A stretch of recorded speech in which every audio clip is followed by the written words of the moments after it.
یہاں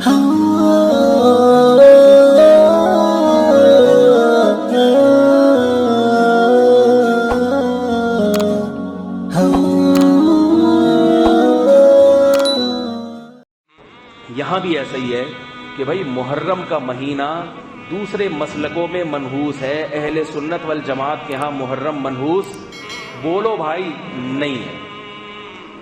سمجھ میں یہاں تک سمجھ گئے ہے بھائی؟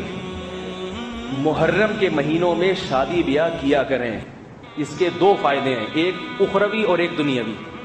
اخروی فائدہ تو یہ کہ اہل سنت کے ہاں محرم مقدس مہینہ ہے تو برکت کا امکان زیادہ ہے، بلکہ دو فائدے اخروی اور ایک دنیاوی۔ تو پہلا فائدہ کیا؟ برکت کا امکان زیادہ ہے، کیونکہ ہمارے ہاں محرم مبارک مہینہ ہے، تو مبارک مہینے میں شادی ہوگی تو شادی بھی مبارک بن جائے گی۔ کیا خیال ہے؟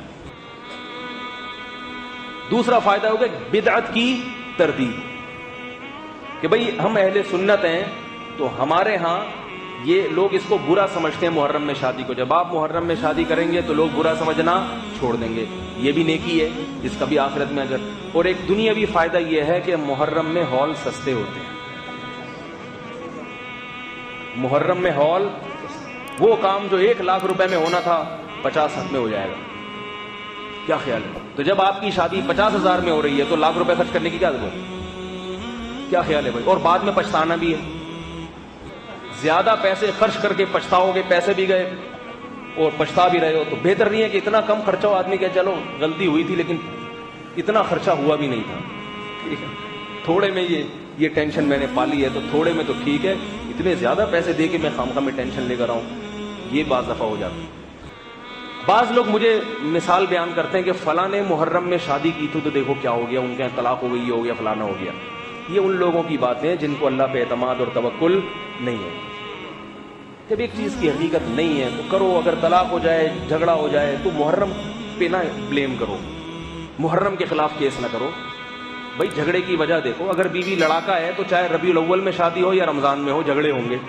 اگر وہ شریف خاندان کی ہے، صبر تحمل کے ساتھ رہنے والی ہے، تو چاہے محرم میں ہو یا سفر میں ہو، جس میں بھی ہو، شادی کیا ہوگی؟ کامیاب۔ اسی طرح اگر وہ نہیں کہ مگر آپ میں فالٹ ہے تو آپ رمضان میں 27 رات کو بھی شادی کرو گے تو بھی یہ فالٹ سامنے آئے گا اور طلاقیں ہوں گی، اور اگر آپ میں فالٹ نہیں ہے تو محرم میں بھی کر لو، کچھ بھی نہیں ہوگا۔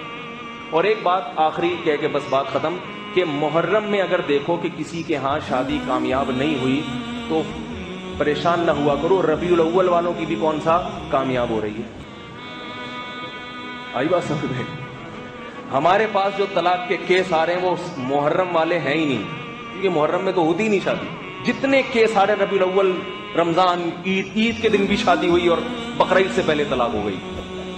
تو نکاح کے کامیاب یا ناکام ہونے کا مدار اس پہ نہیں ہے کہ محرم میں کہ سفر میں، اس پر ہے کہ یہ میاں بیوی کیسے ہیں، ایک دوسرے کے حقوق ادا کرنے والے ہیں تو کامیاب زندگی گزاریں گے، دونوں میں فالٹ ہے تو بھی طلاق ہوگی، اور ایک میں اگر فالٹ ہے